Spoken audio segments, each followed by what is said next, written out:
In 2014, we launched a simple website. You enter source destination. It gives you all the trains. Out of all the trains, used to just color code. Green, yellow, red kind of. We actually didn't think that this will become a company. Were there memories of train journey experiences with family? Regularly, we used to go by train to that place and eating samosa, peanuts, all of this stuff in the train. Growing up in India, they'll have a lot of memories in train, definitely. Tell us about Tara. Tara is intelligent robot, I would say, customer support agent. I just checked that the fares for Bali are likely to go down by at least 5,000 rupees in the next week. Would you like me to book as soon as that happens? Sure. Got it. Around 80% of our queries that happen are actually handled by an agent. Can AI reduce the cases of derailment? What sets Bangalore apart that it is quite literally the tech capital in India? Bangalore is more open to innovation, I would say, right? I think a lot of things like Zepto or Rapido, all of these things started here because people are okay to try it out. And government is also open to new things. How is ConfirmTkt's seat prediction system better than IRCTC's prediction system? I don't know, I should comment on that, but thing is,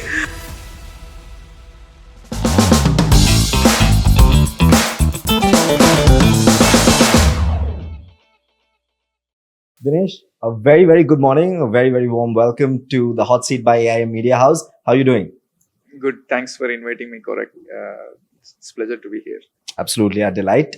You know, Dinesh, there is so much to talk about. Of course, there's ConfirmTkt, there's Ixigo Trains, there's all the work that you all are doing with AI.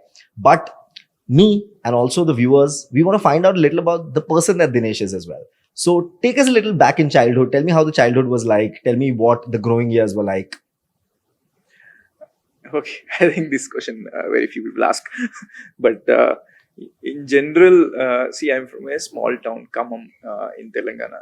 And me and my brother we went to a school, like typical middle class family, like with a lot of aspirations.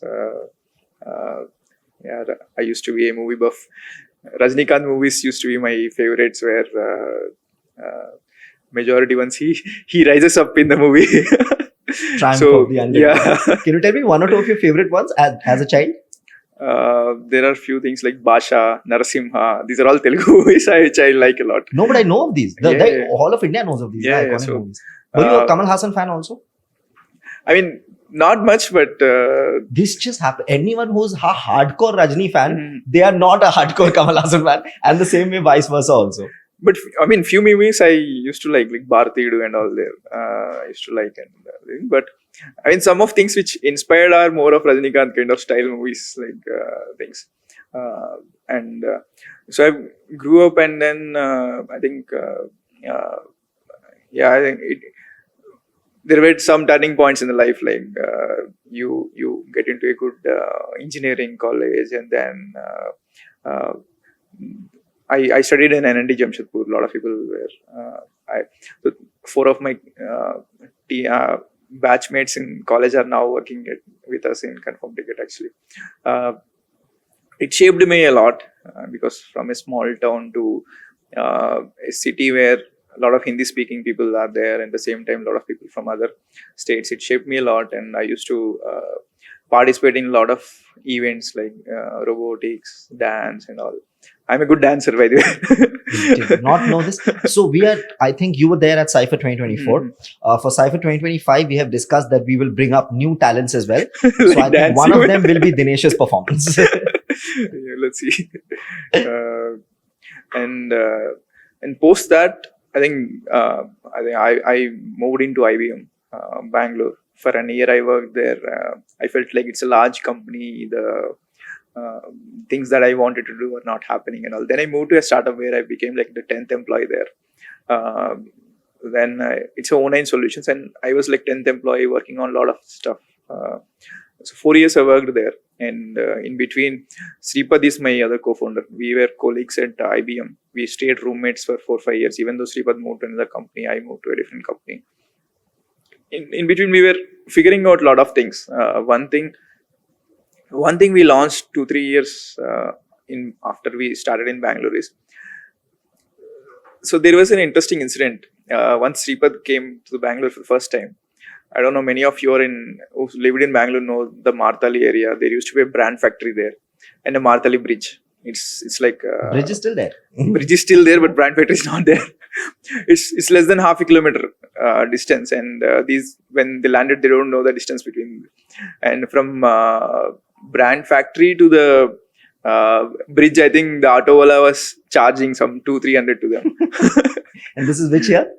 2010. 2010. In 2010 also for half a kilometer, the auto guy was asking 300. Actually, the auto guy took them in 2-3 rounds and then dropped it. Why am I not surprised? So, we thought of solving that problem. I think this was way back before Ola and all, right? We 2012 or something where, this was all part-time. When we launched an app called MeterUp.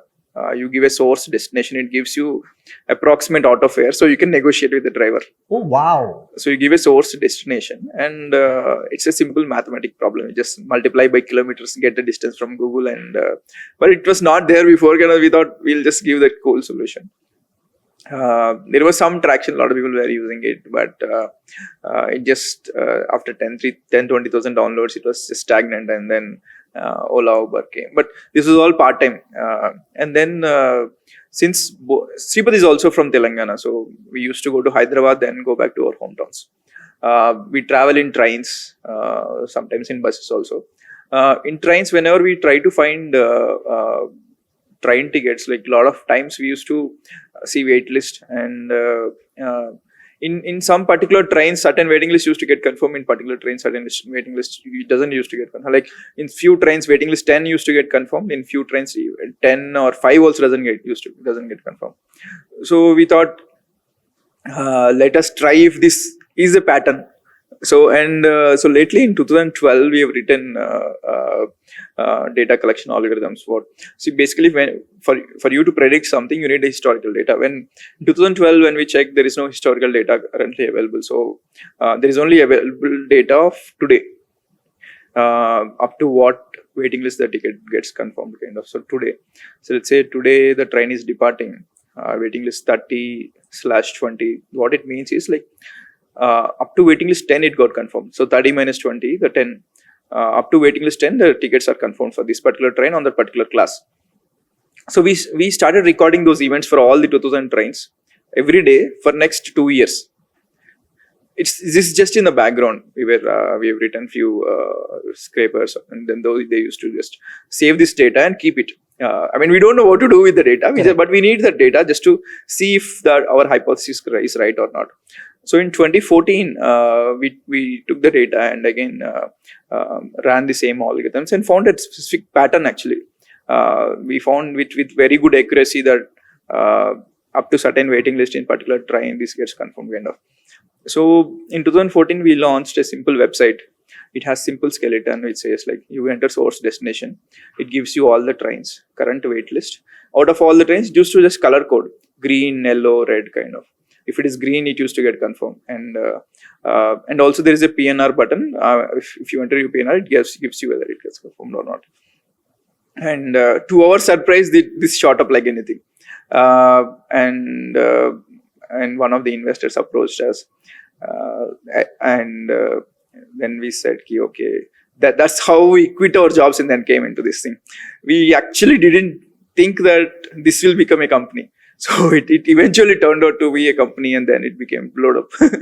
So I want to ask more about the starting days and the initial period of ConfirmTkt. But before that, I want to ask you, as a child growing up in Telangana, were there memories of very memorable train journey experiences with family? Were there something like that? Yeah, many memories actually. So a lot of our relatives used to stay in a nearby town called Vijayawada, and we used to go by train to that place and eating samosa, peanuts, all of this stuff in the train, and sitting on that. Whenever seats are not there, used to sit on that. Lot of memories actually. Even during college days also, I used to go in train. It's actually 24-hour journey between my place, and the long journey, and you get to see a lot of people. It was a memorable experience actually. For a lot of people, I would say, growing up in India, they'll have a lot of memories in train, definitely. Absolutely, a lot of those memories, which directly brings me that even I, as a child with family, had memories like that, even though we didn't travel a lot, but still. And those used to be great, very fond memories as well. But the minute we started to realize that we have to, okay, now book our own tickets, we have grown up, we started seeing the problems, the bookings and the problems in IRCTC or any other platform. So, of course, those fond memories are also there, but those problems are also there. I want to ask you, even though you spoke a little about it, but what were some of the major pain points that you and Shripad were looking to solve when you all thought of starting ConfirmTkt? See, most important is how do we make sure a person travels, right? That's the main agenda here, right? Let's say first version of the product just has the waitlist prediction. Out of 5 trains, it tells one train has high chance of confirmation, it's just better book.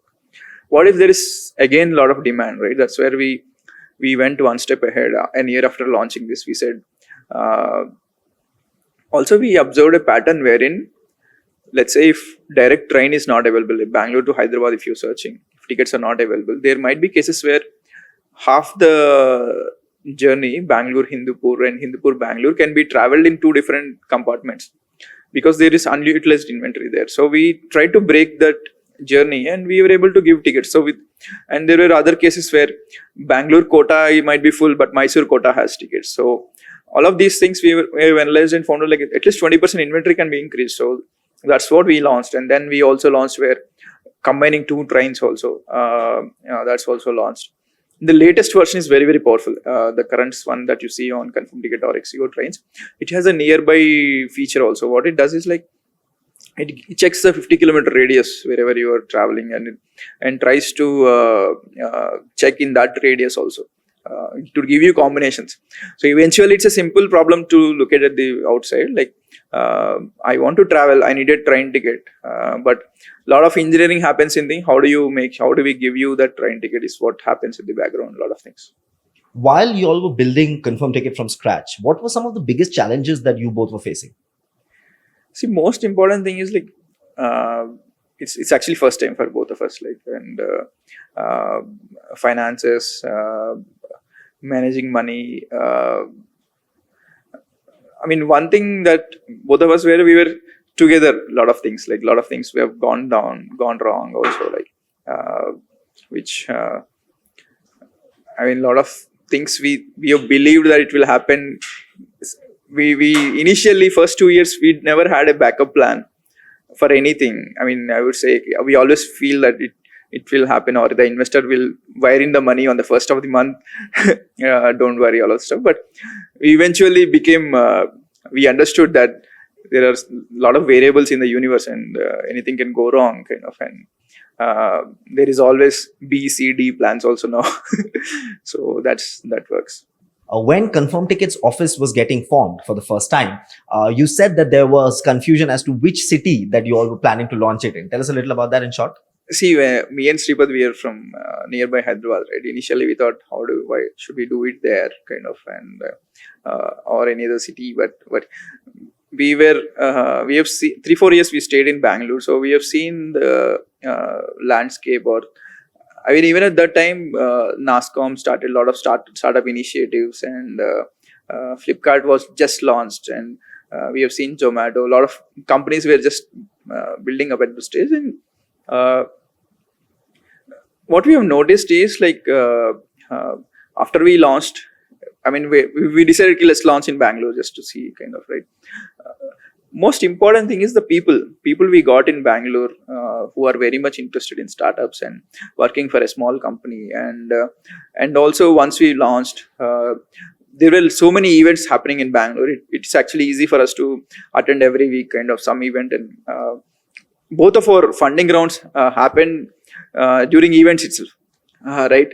And we met the investors in the events, right? I think it might not be accidental also. I think we always believe that I think being in Bangalore helped us a lot in actually doing this thing. And if not Bangalore, I don't know if we would have. There are certain things that are magically happens. We don't know if they would have happened. Yeah, we might have got stuck. In short, if you can tell me, as to your opinion, what sets Bangalore apart? What is it about the culture in Bangalore that it is quite literally the tech capital in India?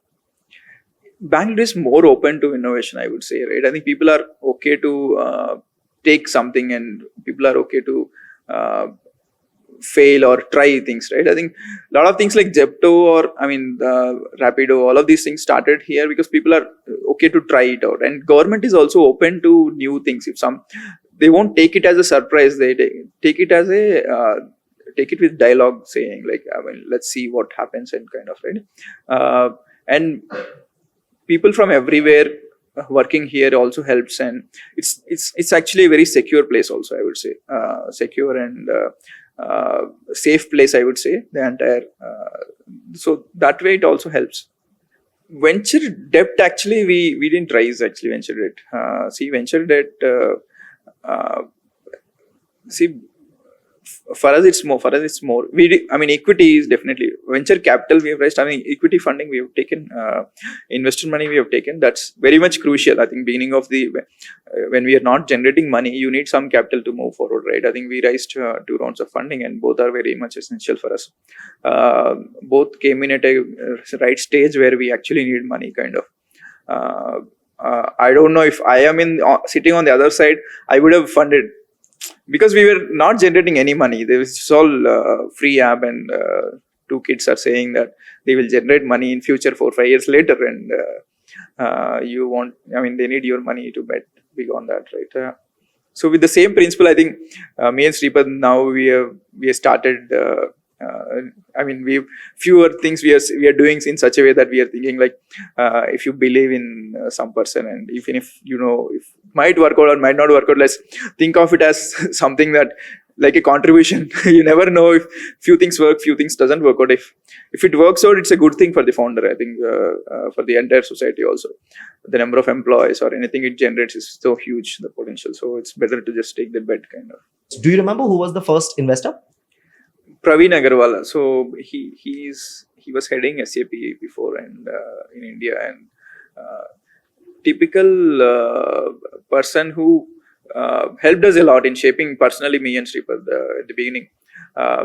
So Sripad was posting across everywhere on Facebook. I think we were spamming everywhere once we launched the website and all, right? We were not having that much money to market, and also every group on Facebook or everything, we were just spamming like, this is the new thing that we've launched, just take a look, kind of. One fine day he got a message from person Praveen, and initially he thought must be joking or just time pass kind of thing. Then we met him in a coffee shop, and then he asked us for a business plan. Actually we don't know what a business plan is by that time.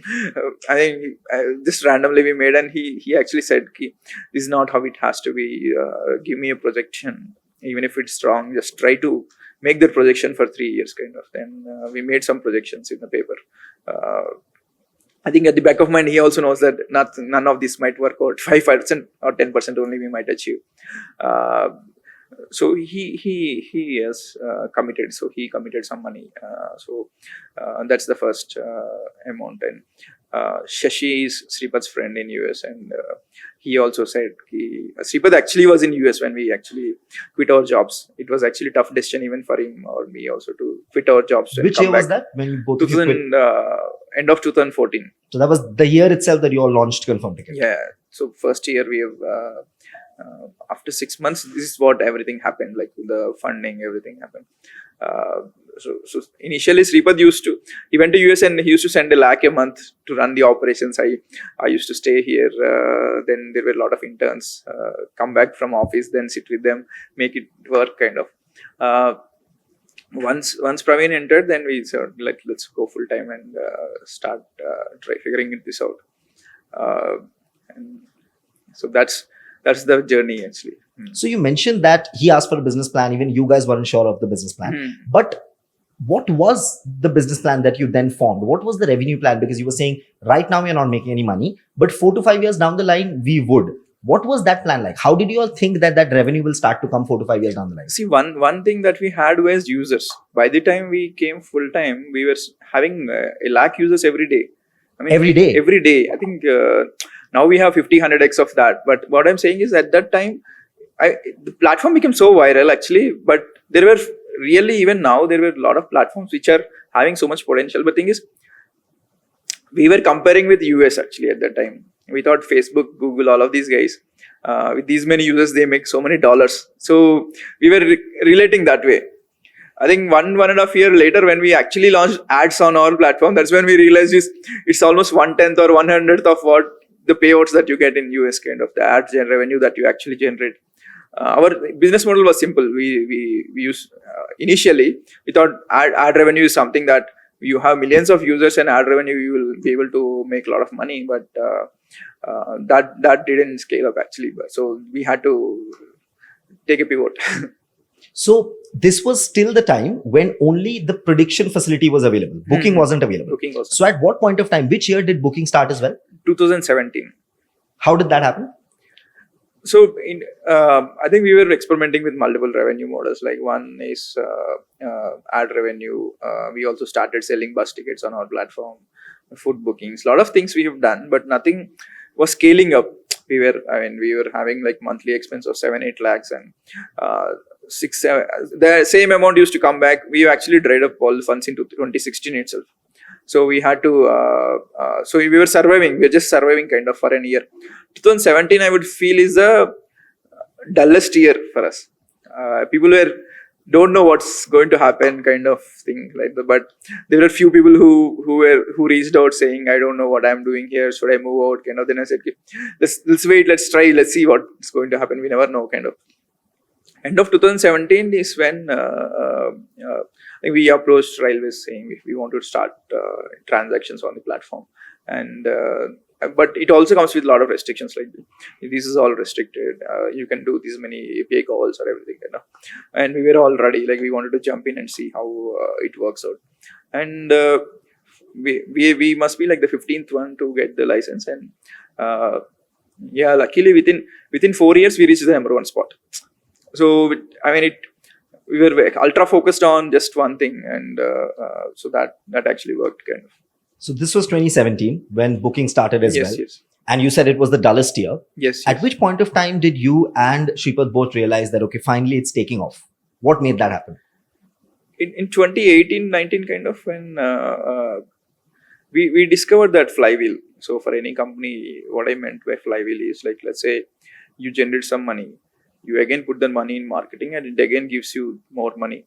Okay, if that is more than one person, what I would say, like if you're generating more money than you're actually spending on the marketing, it's like an unlimited potential. You just need to just turn the flywheel, right? A lot of people miss this piece.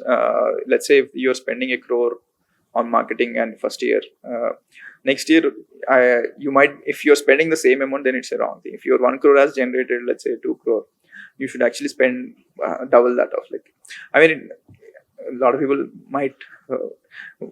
We also made sure the cost is low and this flywheel keeps working out.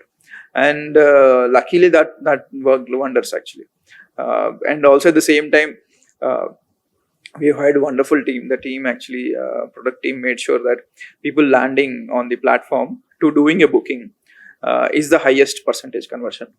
So let's say on any other platform, people, if it is 2%, it used to be more than 5% for us. So we also spend less to make him transact because the conversion rates are so high. So that's how it all worked out. You mentioned the marketing strategy. 18-19. What was the marketing strategy? What were you all doing for marketing? We were spending on few things like Google or Facebook. Majority of the dollars go into these platforms only, but it also depends on how efficiently you do on each specific things, right? I think what working out, what not working out. Even now, personally, I do marketing. So marketing is something that definitely I feel is the core of any company, marketing and product, that definitely I keep control of it. Make sure if that works out, like everything, if you're able to pull people into the funnel, then a lot of things can happen. So that will work out. Okay, let's talk about 2020, 2021. ConfirmTkt doing great. Ixigo, a major player. How did Ixigo then acquire ConfirmTkt? What led to that? See, I think 2-3 years we have been engaged with Ixigo, in the sense like 2018 or 19, once I met Ixigo founders, and there were conversation around these things, but at the time they felt that we are very, very small to actually take this forward, kind of, right? I think once we have grown to a good extent, I think then during the COVID is an eye opener even for us also. Like we have been running this show for a long time, 7-8 years, and uh, we COVID time we have realized that anything can happen anytime, kind of. So and we also felt like along with train, if once we had a discussion with Ixigo, we figured out like train, bus and flight are the three which complements thing, right? And it's an amazing strategy to go together with all of these things. Like if you're being number one in all of these three, you will add too much value. If you're already number one in trains, try to be number one in other verticals also. So the all of these things complement. Let's say at some point, if roadways are not running, there is always a train which is running. If something is not running, something. So these things complement a lot, and we figured out there is a lot of potential if we work together, kind of. So I mean, it's a easy thing because culture-wise also we felt it's very much matching. So we took a call like let's move forward, kind of. So when ConfirmTkt got acquired by Ixigo, what was that moment for you and the team like? During COVID, it was everybody. We didn't meet each other face to face. Actually, the entire acquisition happened online. Me and Ixigo founders, we didn't meet during the entire period. The entire money transaction also happened online. I think we didn't meet actually. Everything, all discussion used to happen on Google Hangouts or anything. So that I think we took slowly to explain the team how it works out, what are the benefits from them apart from the monetary benefits, what is going to affect, right? And Alok and Rajnish is also very open. They made sure like they give us a lot of freedom to also innovate and gave a lot of ownership also. Even Ixigo Trains is now running under us only, kind of. And overall, it's a good vibe actually. And we also made even during that time we all decided like I think 2-3 years is where we need to go for IPO kind of situation, and luckily that also happened this year. So everybody, I mean, if you look back only, you can connect the dots, kind of. So it was all looks like it is working out. Everything. Absolutely, it is. You mentioned COVID twice. How did bookings change once the lockdown ended? Finally ended. See, COVID actually helped, I would say, to increase the online penetration. People, so what railways did is like you cannot enter a station without having a train ticket, kind of. So people need to definitely book a ticket to just enter the station, kind of, right? So that actually helped in actually increasing the number of tickets. COVID helped in such a way that even the general compartment previously used to people used to just buy the ticket at the counter. So that also they made it online, making sure you need to just buy and then enter even that compartment. So COVID actually helped in increasing the number of bookings at that stage. Okay, now I want to ask you, this is something that you spoke about at Cypher 2024 as well. How did the idea of predicting the confirmation of tickets through AI, how did that come from? See, AI is something which, I mean, 10 years back only we launched prediction. I mean, there used to be mathematical models. I would say the problem remains the same, but there are new ways to actually improve the accuracy. So with a lot of new models, initial mathematical models, then now it is very much advanced kind of things, right? I mean, predicting, as I was saying, right, in the previously, right, when we have seen a pattern in few trains, it used to get confirmed, few it doesn't get confirmed, and eventually it is evolving. I would say I won't say it's the end of this thing, but we will always keep changing, and there will be a lot of variables which keeps changing. So our prediction also splits into multiple categories, like where we number of days before he booked, or class of travel, whether it's a Monday, Tuesday, whether it's a holiday season or not. A lot of variables also are fed into the system to make sure it is accurate. So I think it's an ongoing exercise. Tomorrow, some new word might come out, but it will keep enhancing in that way. Okay, let me tell the viewers, for those who are not aware about what Cypher is. So Cypher is AIM Media House's own IP. It's its own property. Every year it's conducted. It's one of India's biggest AI summits. And this year, Cypher 2024 was conducted in Bangalore. And you were one of the speakers there. Yes. And you mentioned that, and I'm quoting you, that AI is soon going to revolutionize India's travel sector. So I think this is the best time to ask you, tell us about Tara. See, Tara is a very intelligent robot, I would say, customer support agent. I think a lot of people are used to now chatting to a customer support executive, right? And so now what we made is a lot of queries are automated. Around 80% of our queries that happen are actually handled by an agent, automatic agent.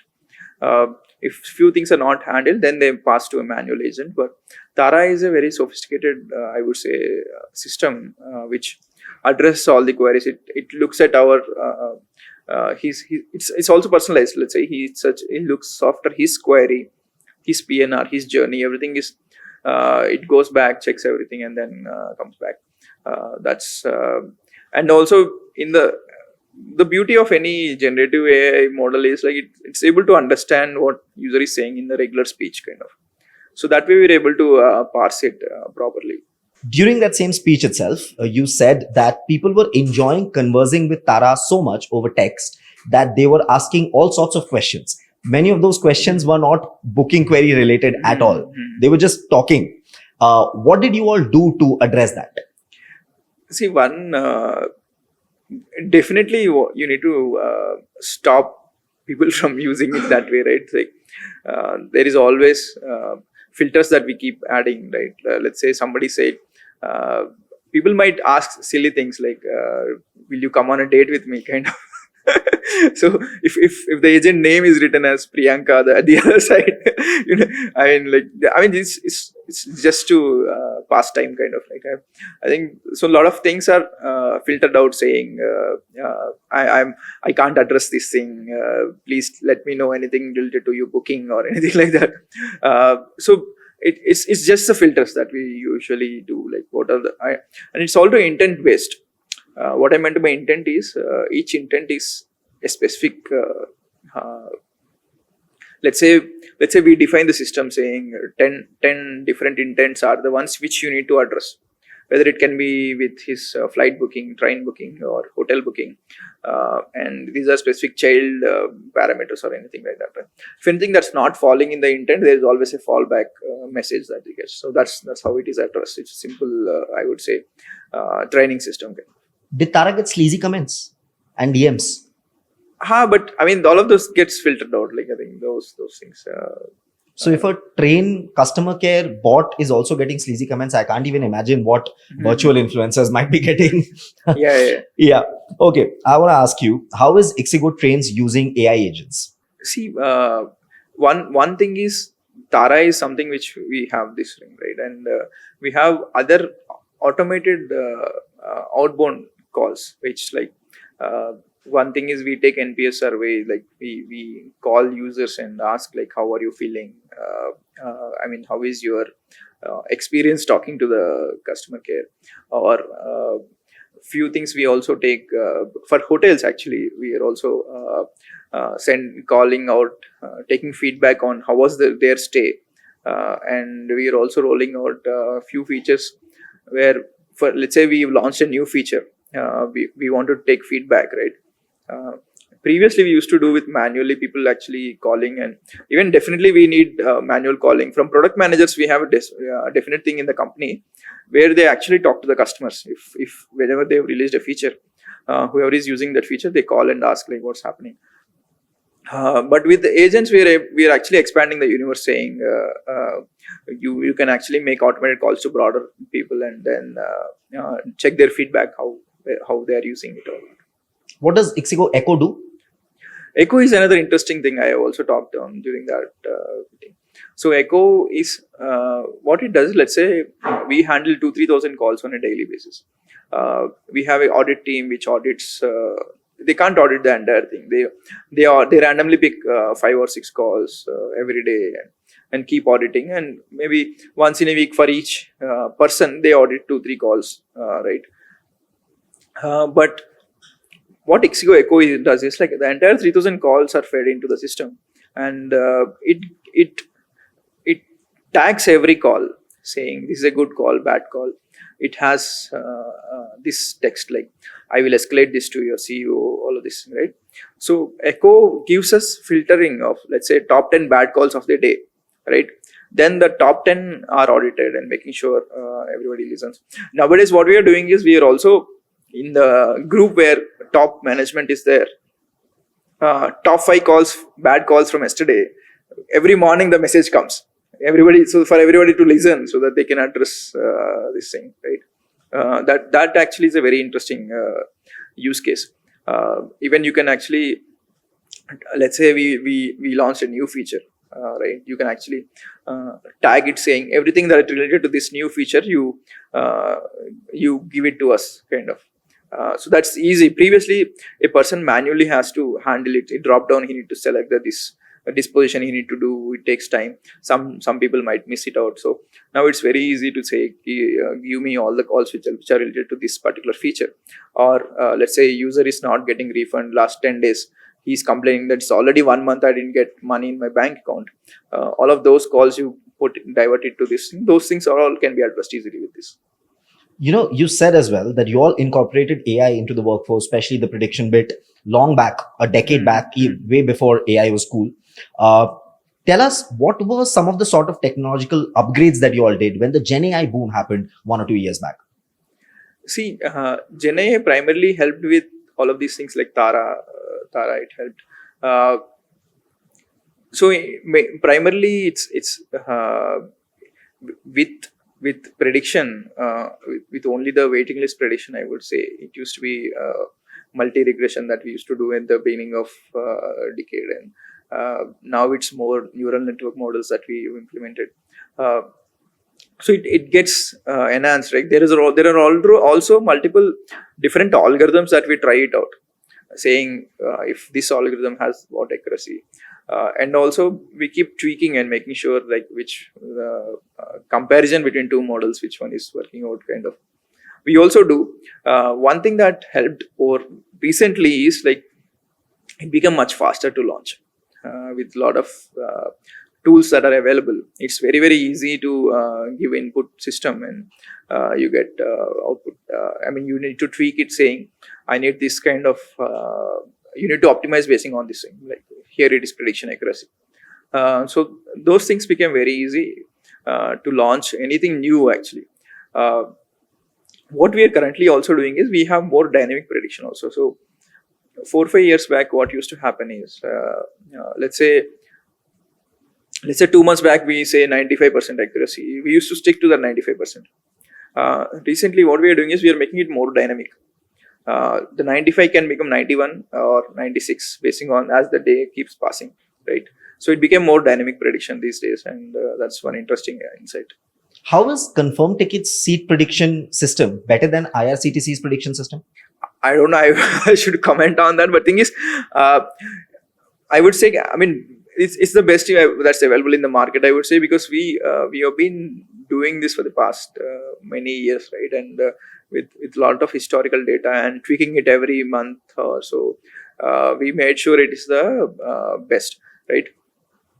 And more, I think I'm actually I would advise team to go beyond prediction always, because even if you predict, even if it is 99% chance, there is still 1% chance that person cannot travel, right?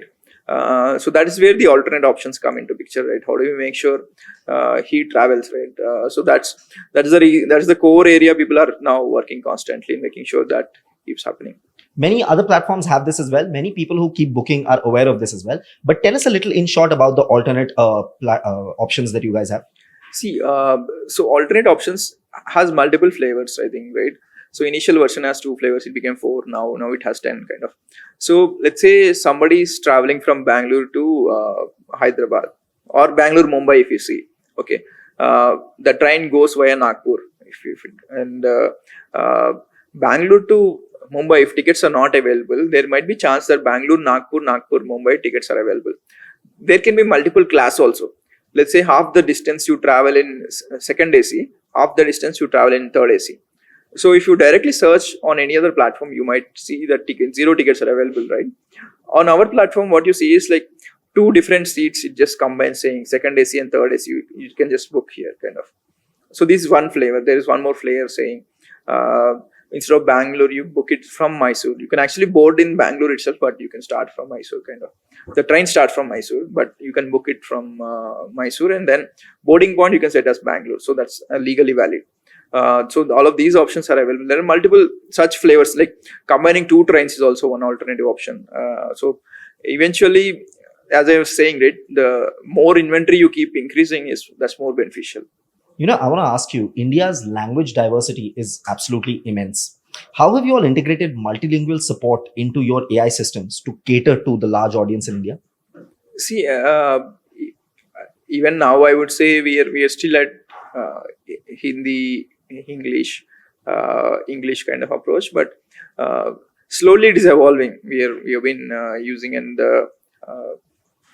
we have been experimenting with multiple things to address such things, right? I think so. I think even during the Cypher event, people are asking me how are you able to address Hindi your system, right? So we used multiple algorithms, and there are some open source tools also that we have experimented and we have finalized few things, and those things are what we are using. And that works out. Like, I think you just need to keep experimenting, but there is still some way to go for all the languages to be put in. Looking ahead, what other developments do you foresee in the AI world that you think can also transform the travel industry in India? See, most important, cost saving, definitely, in terms of we still have so many customer support agents, I would say. That thing will get saved, because I mean, and also it's more predictable having an AI agent versus a human being. So that definitely will help, and a lot of pricing strategies also will come up with AI. Like our value added services like free cancellation, all of these things also have pricing prediction happens there. So even flights also has these additional value added services where the pricing is dependent on the prediction systems. Let's talk about the customer care system. When it comes to Ixigo Trains and ConfirmTkt, how many of those inbound calls are taken by humans and how many of those inbound calls are going to the bot? See, currently the incoming voice agent is not enabled. It's only on the Tara systems we have that enabled. It's a chatbot kind of system where it is enabled, right? Incoming voice agent we are still experimenting, but outgoing voice agent is already enabled on system. But one thing we have done is like 60% of the calls, they get filtered before the calls lands on the agent. We use IVR systems where let's say somebody is calling, his phone number gets passed, and we recheck what his issue might be. If we'll ask him whether it's he's calling for a refund, okay, then the API will check whether the refund is on time or not. If it is already initiated and it's just 2 days, it will tell him like just wait 1, 2, 3 days, like you will receive your refund, kind of. So a lot of such automations happen just before this thing, but I won't say it's completely automated at this stage, but we are working on that direction only. Currently, the Tara chatbot is AI, and we also have Echo, which is working on this thing, and we also have outbound agents. Adding incoming AI is one thing that I think definitely in next 6 months to 1 year we should be able to reach that level. So outbound calls have started, which are automated calls to customers. Yes. Have you got reactions like these from customers who have figured it out that, okay, this is a bot? And have they reacted in things like, I don't want to talk to a machine, make a real person call me? Have you got those reactions? Very few happen. Very few. They keep happening. Very few. They keep happening. But since these are not user initiated ones, people are okay, because let's say if he has some problem, he definitely wants to talk to her. But here in this scenario, it's more like a feedback system. So whatever we are doing currently with outbound agents, right? So there it's still okay. I think people are okay, receptive. Like they will say, okay, this is what I want, or this is what I got, kind of. Okay. My next question is an important one. I want you to really think about it while answering. Mhm. Can AI reduce the cases of derailment? See, train derailment, it's definitely a cause of concern, right? And one of the major reasons that happen is like how see, there are multiple cases here, right? One thing is either the track maintenance is not right, or see, one way to address is like how do we predict, like how do we, it needs to alert the system saying this, it's that's the time to do the maintenance, right? That can happen when the signals keeps coming to the system saying it looks like it's bad, or it's already time, it's already 3 months that we have done this. And so that's one maintenance.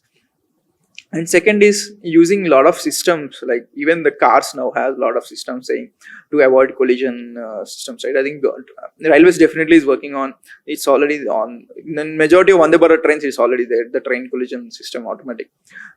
It predicts that it's there is already train there, how fast we need to brake it, just make sure it doesn't hit that, right?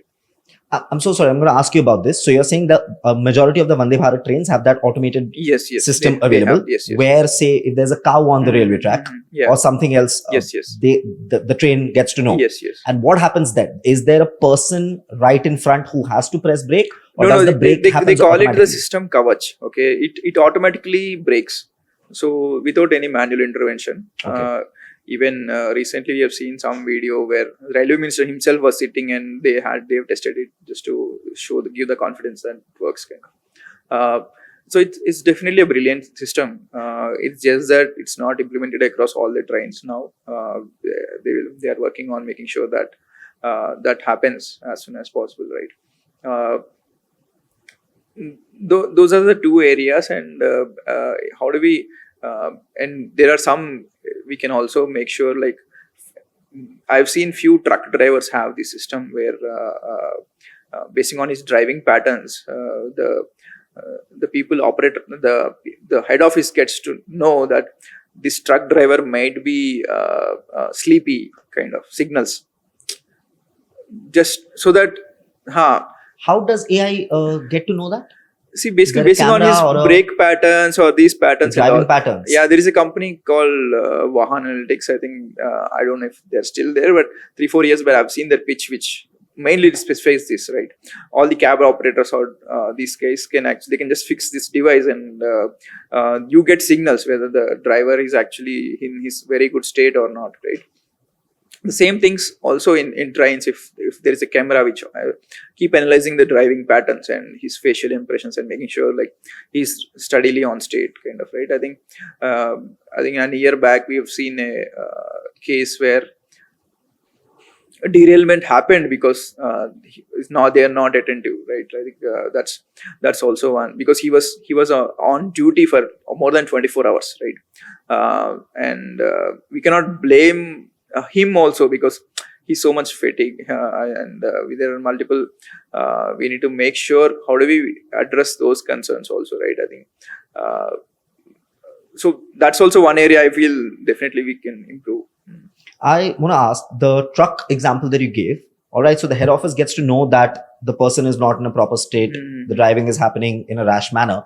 But how do they then take care of it? Is there a speaker, or how do they take care of it? Usually they call him to understand if are you all right, or things like that.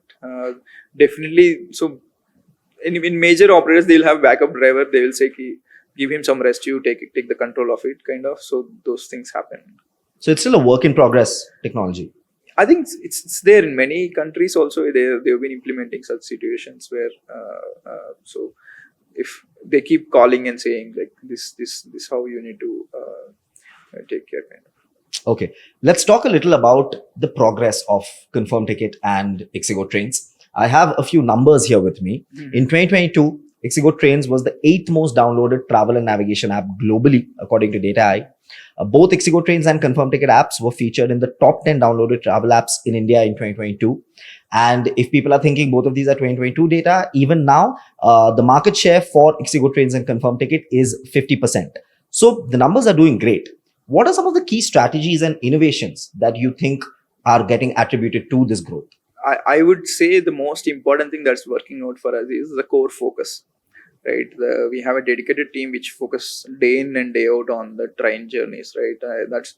That's most important for us, and we have a lot of users, lot of loyal fan base, and which keeps working out. And definitely the growth engine also is very good, like making sure how do we get more users on board, how do we make sure we retain them. A lot of things we keep analyzing, right? And what we see now is it's not see, we do so many downloads now.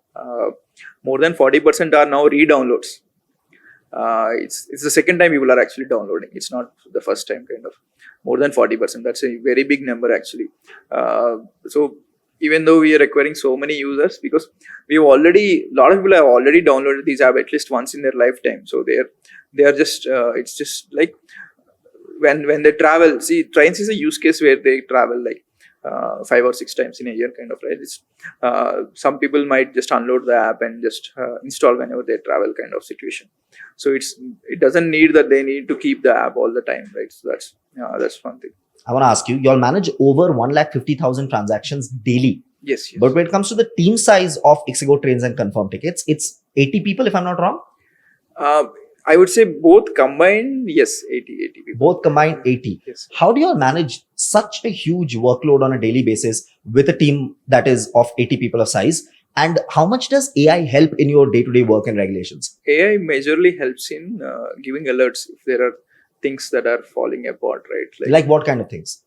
Let's say there is a pattern between morning 8 o'clock to 9 o'clock.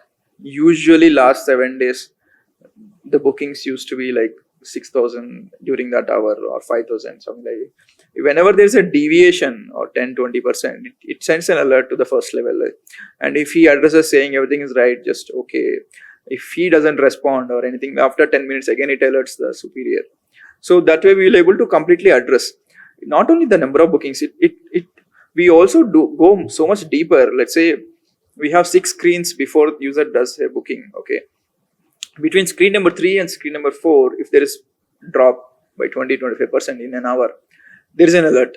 So everything has alerts in such a way that everything falls in place. AI we definitely use for all this Tara, customer support, all of these things actually definitely help in making sure those things are addressed. And developers also started using AI in their regular development efforts. Right now, the Copilot is integrated across this thing, and some 20-25% code is automatically written these days. Right, so that's a interesting aspect. And testing is also one important thing. Now a lot of automated tests happen. Let's say once you have the app build ready, automated tests also happen, in making sure like before the manual tests happen, some of a lot of checks happen before things, and randomly also a few tests happen. So those are all very much helpful. AI helps in so many other things also, like even in marketing. I was telling that, like a lot of content on our social media pages is now automatically generated. You tell it like create a Independence Day message, so it gives you an image which we usually post. So lot of data that we also feed into Google also gets predicted. Let's say from the audience, you can actually derive saying likely 7-day booking users.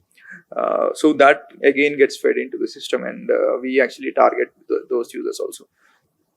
So that's way, I think definitely it became part of life now, AI. Even before coming here, some of the questions that you might ask also, I type it in ChatGPT and it might answer me, this is the way you need to address, and everything is very much, it became like part of life, kind of. You mentioned social media posts getting generated by AI. You gave the example as well.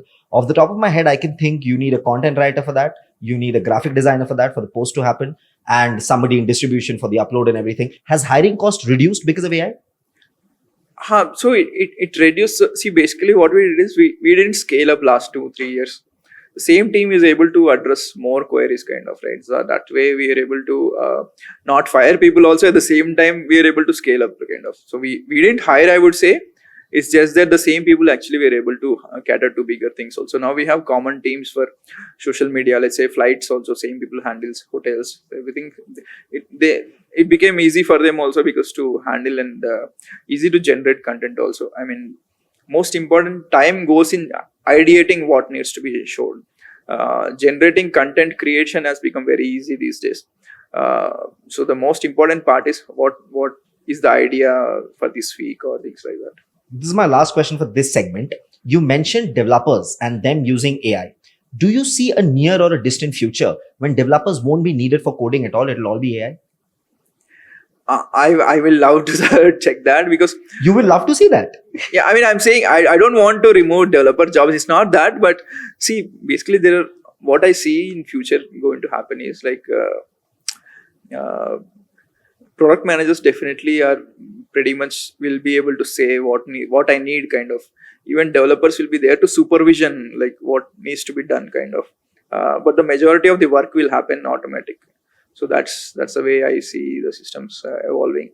I mean, you just need to define this is my screen, this is my input, this is my output kind of. You write me the code. That I think it's already happening at few places, and that slowly will evolve to a multiple fledged kind of. What do young developers need to do, or how do they need to train themselves in the best possible manner that they fall in that category which becomes the supervisors who are training the AI and putting in the prompts, and not that category of developers who are losing the jobs? See, basically the developers, I mean, you need to wear multiple hats actually going forward, right? I think you should be a tester, product manager, come developer kind of situation, right? If you're lacking some skill, you need to make sure. See, if you're just writing code of what's being told to you, then that you will get redundant, right? So basically, you should be able to question saying, I think this might not work. We need to do it this way, or you need to definitely keep questioning and making sure. You also need to understand how it's actually affecting the end customer, right? If how is he using, right? So all of these combined, I think we'll have a simple. Eventually, there will be single person who is called as a product owner kind of situation, where who will be the developer come product manager come tester kind of situation. I think we'll definitely reach that stage. I want to ask you, IRCTC has been synonymous with train ticket bookings in India since decades now. But if there is one complaint that a lot of users have with be it IRCTC or other platforms as well, is the process of ticket booking is tedious. What differentiates ConfirmTkt? See, one most important thing I would say is like the ability to find a ticket to travel, right? So it is a bit long process. So you need to check multiple trains, you need to check multiple classes, or sometimes that also might not be available, multiple dates and all, right? So our main agenda is like, how do we make sure this becomes very, very simple? One of the large platforms yesterday I was talking to, they are very large in terms of train ticketing also. I mean, not that big as us, but they're large e-commerce player also, right? They have mentioned that they did a benchmark and it took more than 3 minutes on their platform and just 30 seconds on our platform to book a ticket, and they're very much surprised. The main reason being like, how do we make it? It's very most important is the booking process is very fast, because the technology or the APIs that we give very good cache layer. Even if you just search in less than 100 milliseconds, you get the entire list of data on your screen, right?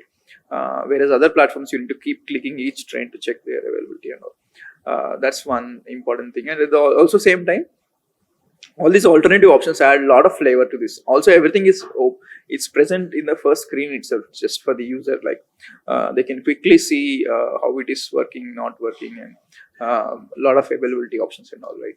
So that makes it the most unique. I mean, I would say USP of our platform, right?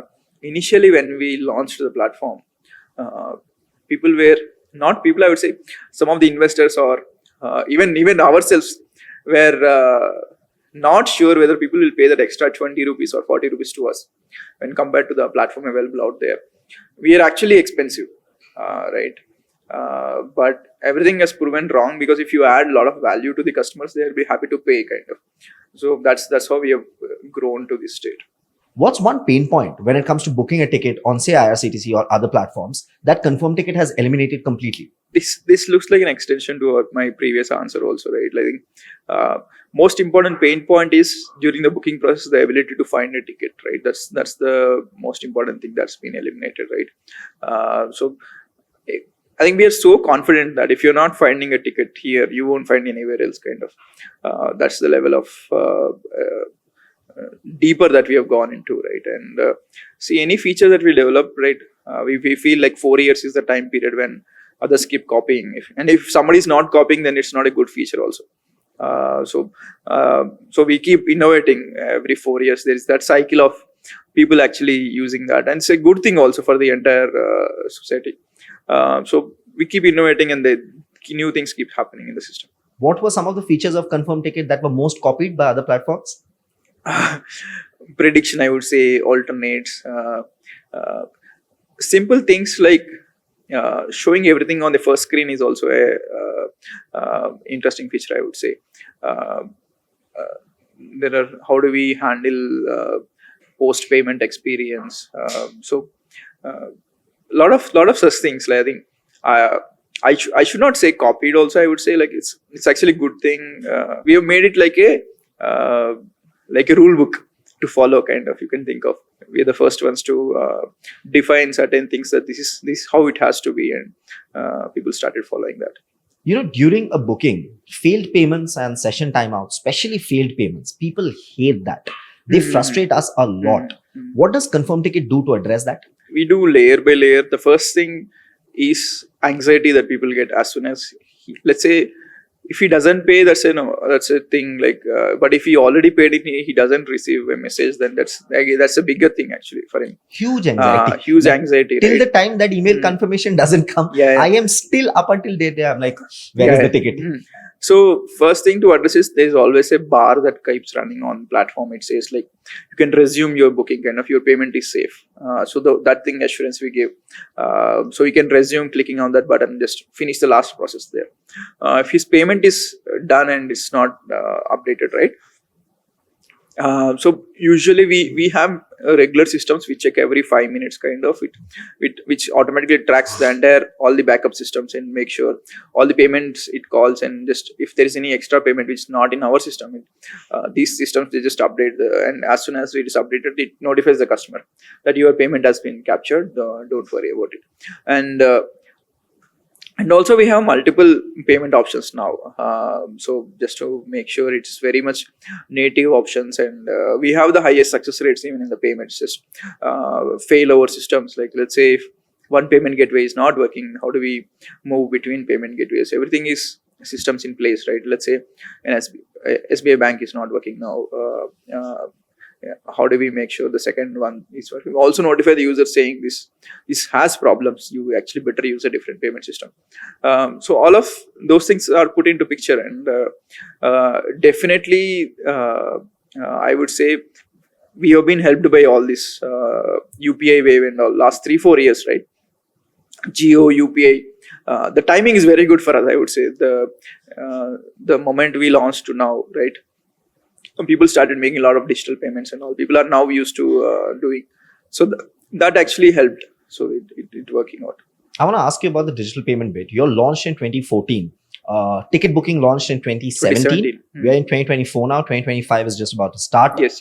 When it comes to digital payments, how has the mindset of India changed from 2017 to now? See, UPI share is upwards of 80% now. I think that was nowhere near in the beginning terms. There used to be more debit cards and all, right? I think it's not only the UPI. I mean, it's not only the share. I would say it's the overall payment share has increased. Online payments. I think people got confidence of making payments online instead of going back to I think people were reluctant to enter their card details on any platform, right? That's one interesting thing. And with UPI coming in, if they are able to trust any small shop or anything like to transfer the money, like they were able to transact on our platforms very easily, right? So that became a very much interesting aspect. And what we are noticing last 1-2 years is one more pattern where credit cards are increasing. credit cards are increasing, and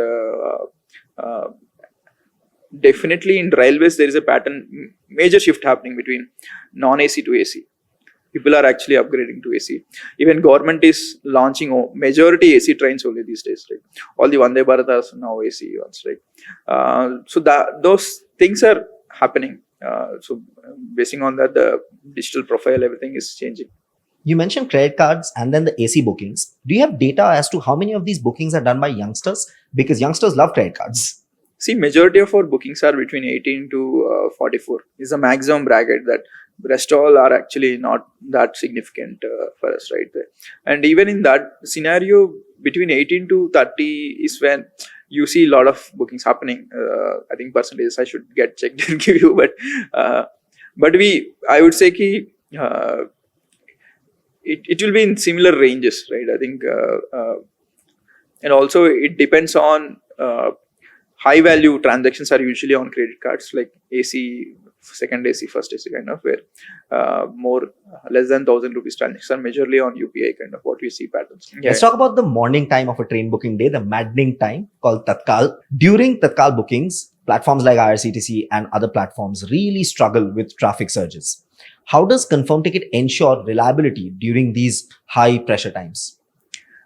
See, 10 to 12 is a peak period for us, definitely. Morning 10 to 12, and more than any other time in the day, the huge, even more tickets get booked during that time. What happens is, like, first thing is we need to make sure our system is stable, right? They handle the amount of traffic that comes. Second is we also have automated systems which scales up according to the traffic, right? The servers keep automatically scaling up, scaling down as soon as the more traffic comes in. And once these things are pretty much, technology is in shape, right? And also we need to scale up customer support team also during this time.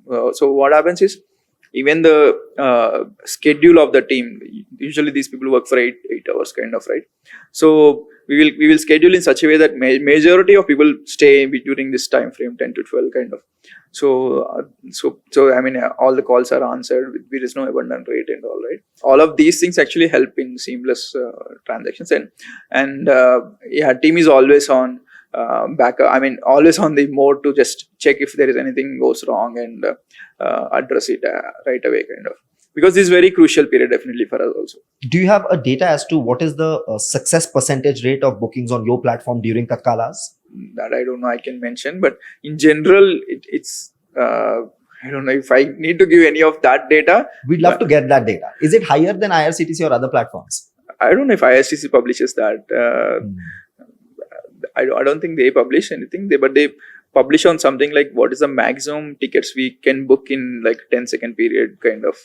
In 1 minute, what is the maximum that we can do, or per second is what the maximum we can do. Only those data points they mention. I think that, see, eventually even we are interlinked anyway with IRCTC in the back end, right? So definitely their systems needs to be good for us also to be good, right? All the layers we are adding on top of that to reduce the hits that we actually need to do them, reducing cache layers and all, right? So eventually if their systems are pretty good, I think automatically our systems also will be good. So it's fine. Okay, ensuring real-time information accuracy is very, very crucial. There's this interesting method that you all used to use to get that real-time data with a person actually being inside those trains. Tell us a little in short about that. See, this is for running status. Okay, let's say you are on the platform waiting for your train, and you wanted to know where the train is, right? I think so. What happens in any government systems is like whenever it reaches any station, they keep updating the time. Right? This is the time it crossed this station, right? But when it is in between, there is no data that gets passed. You can only predict, saying it got 10 minutes delay for the previous station. It might be 10 minutes delay for the next station also. But there is no accuracy here. So what happens in our system is we also take crowdsourced information. If somebody is inside the train, he can mark, I'm inside the train. He is tracking his own system. So this data gets passed to the server, and if let's say 3-4 people are actually passing that data, then it checks the accuracy and then finally gives to the person who is outside also the same data. So that's where we are able to track, and now it's very, very highly accurate systems. Like what we have noticed are like I think less than 4-5% cases it fails, but majorly it's higher. I mean, fails also, it's by fail I mean like whenever it is more than 2 minutes difference between what we predicted and what actually the, I mean, it's not that it's failed, but it's less the time difference between what we have actually showed to the customer. But more than that, it's pretty highly accurate. How has Vande Bharat changed the railway scene in India? See, Vande Bharat, I would say, most important thing is travel times they have reduced. The capacity of 160 kmph is very high, and even though they run at 135, 140 kind of levels, but still it improved. So let's say routes like Bangalore, Chennai, or things like that, where people taking flights versus Vande Bharat is also has become more reliable option for people to go in that. It's also made in India, one most important thing I would say, and also the coaches are very sophisticated, modern, and they made sure it also gave a very good message for the broader audience that railways is transforming in a good direction, right? So that I would say it's the first step. I think once more and more trains like that should come. Do you all have data as to how much bookings have increased after the start of Vande Bharat? They definitely around 40,000 coaches have been added due to Vande Bharat. I need to come back on the data. I don't have at this moment. I'll give a small little example of, it's my own personal example. My career started in 2015. I could only afford train travel at that point of time, but I used to absolutely dislike it. Not very comfortable. The washrooms were not clean at all. This is 2014, 2015 I'm talking about. Like from 2017 onwards, I was able to only take flights because I could afford it then. And since then, I didn't take trains at all. Up until last year, when I took a Vande Bharat, that too to shoot. I was shooting inside that Vande Bharat. And a lot of other youngsters have done this. We used to prefer flights because comfortable, clean, and everything. Do you see that mindset having changed in the youngsters? No, see, basically, I don't think the target customer is a flight customer. See, target customer is somebody who wants more predictable because railway stations are inside the city usually, right? And the timings are more predictable, I would say, and also people are upgrading between a sleeper class versus this, and more business travelers actually prefer Vande Bharat because it's you just need to go do your business and come back kind of situations. So what we are seeing a shift is like more sleeper people actually going to the AC customers, and for short distance like this Bangalore Chennai kind of a way, going to the airport, checking in, then waiting 1.5 hours before the arrival of the plane. All of these things you can actually eliminate in these things, right? That's one target also. And definitely roadways are giving a very good competition, I would say, for railways. And there is different, I mean, even government wants that more people actually to use airlines also, right? I think there is shift happening, all the infrastructure, there is a lot of investments happening in the infrastructure happening. There's the program UDAN, through which a lot of airports are getting constructed in 2 tier 3 type cities as well. Yes. What I would definitely want is how do we make sure, I mean, more high-speed trains keeps coming up, like Vande Bharat, right? So that's where we'll see so much revolution happening in, right? Because just like metro in the city, it's very much predictable, right? You go from one point to another point, it just takes that 30 minutes or exact time, unlike bus or cab or anything, right? So having high-speed trains between cities is very much important going forward. And especially if you're in Bangalore, because wherever you are in Bangalore, it takes like 4 hours to get to the airport. So often that ride is maybe more than the flight time. Definitely. But just one small observation that I will give as well. My last train ride, which was in 2017, and then the next that I took in 2024, which was a Vande Bharat, I was spellbound by the experience. I mean, the food, the cleanliness, the speed at which we reached, every washroom at every point of time was so clean. So that experience has definitely changed. Yeah, definitely. Do you see that because of that experience has changed, the mindset of people traveling in Indian Railways has also changed and hence increase in bookings? Definitely there is demand for railways is more of an essential travel. It's more like It's not it's not an on demand in general. I would say it's still in essential travel phase. So there is always a demand and supply gap is still there, where a lot of trains needs that more coaches needs to be added and all, right. But government is working on adding more tracks. All of this thing is happening, but majority shift happened where government, I mean, everybody started tracking now, whether your coach is clean or all of these things are now making a lot of things are privatized also, I would say. ISTC is doing a lot of initiatives and taking ownership of a lot of such initiatives, right. So as a mindset, definitely there is this thing is changing, that trains are getting cleaned or anything. I'm surprised to see now, previously all the ticket collectors, they used to have manual paper where they used to tick, right. So what used to happen before is 4 hours before the journey, that paper system papers, and it gets frozen. Okay, let's say somebody is not inside the train. Okay, that seat used to just go vacant till the end of the train. Or if somebody gets in, TC might talk to him and allocate him. But what the current system, what happens is the second chart also prepares half an hour before, and also these people actually update in the tab that this seat is actually vacant. So there is a system known as current availability. Okay, let's say if it is a long distance train, and previously, if one day just before the train departs, the entire chart used to get prepared. Now the chart gets prepared dynamically. So the seat can be allocated at a different station. So people can actually book that current availability seats if seats are vacant. So that actually made it very seamless also. Let's talk about seamless booking. We are almost towards the end of the podcast. We just have a couple of questions left. Usage of AI in ConfirmTkt and Ixigo trains. Do you all have a plan where, say, a user will be able to just speak on the app, me and my family of 3, we need to get from Delhi to Bangalore. This is the time I'm looking to travel at. So get me train options. And then the options pop up. Is that something in the pipeline? Yeah, see, basically, I think the same thing we thought of launching in 2019-20. We actually worked on similar situation where we also launched a mics that everything happened the same thing that way. But the thing is, systems were not that advanced at that stage, and it was failing in multiple scenarios. We just put that project aside, saying let's refocus when the technology is back. I think now it is the right time. If we need it, we can do it. But what we observed is e-commerce not happening over chart currently.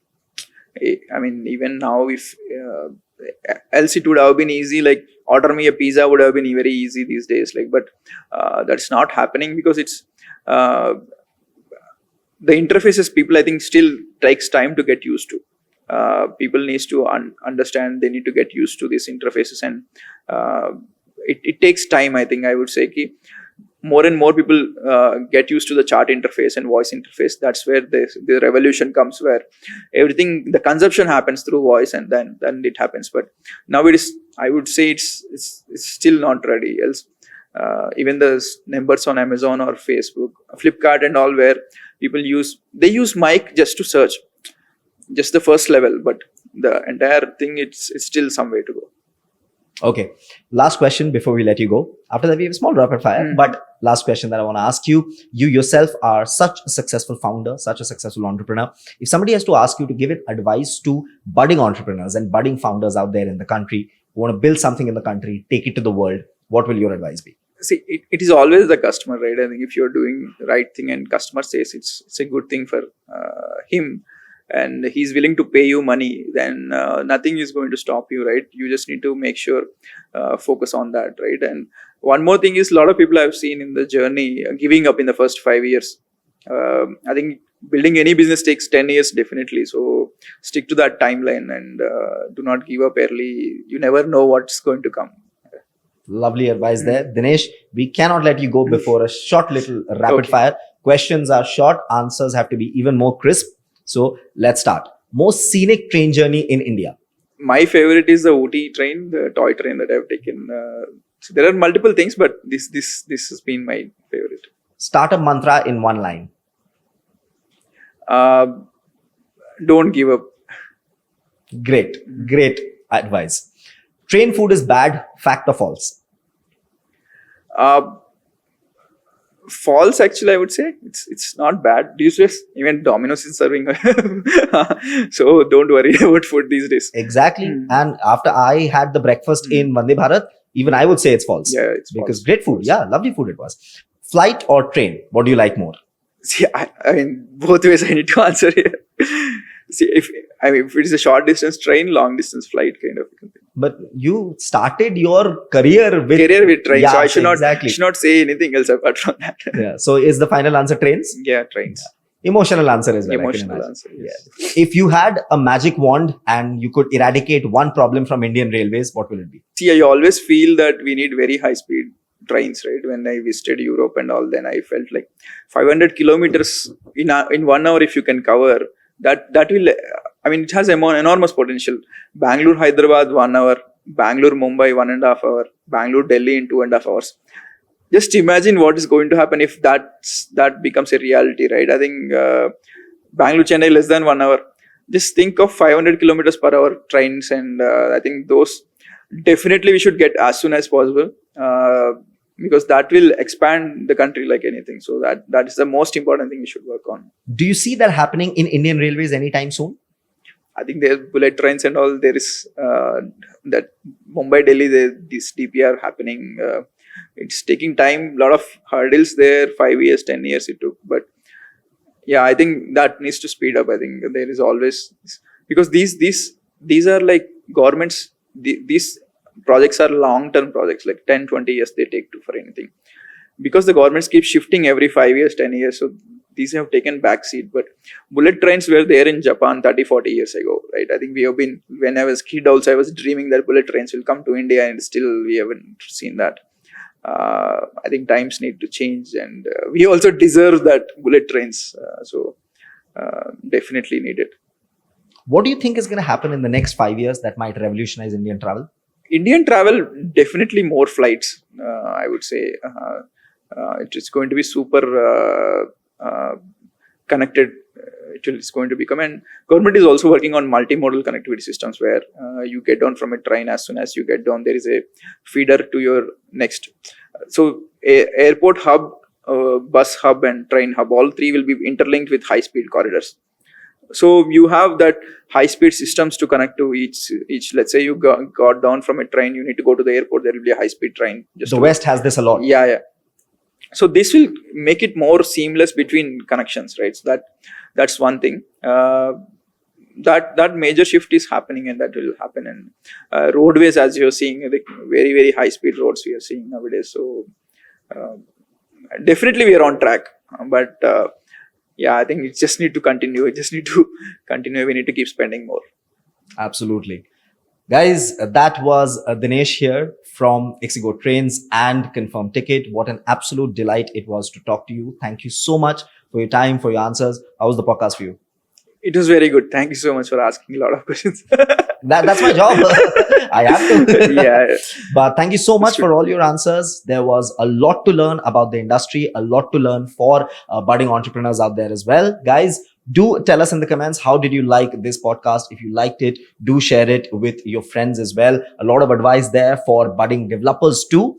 And of course, do not forget to subscribe to our channel Hot Seat by AI Media House for more such exclusive podcasts from industry leaders like Dinesh here himself. This is me, Korak, signing off. See you in the next one.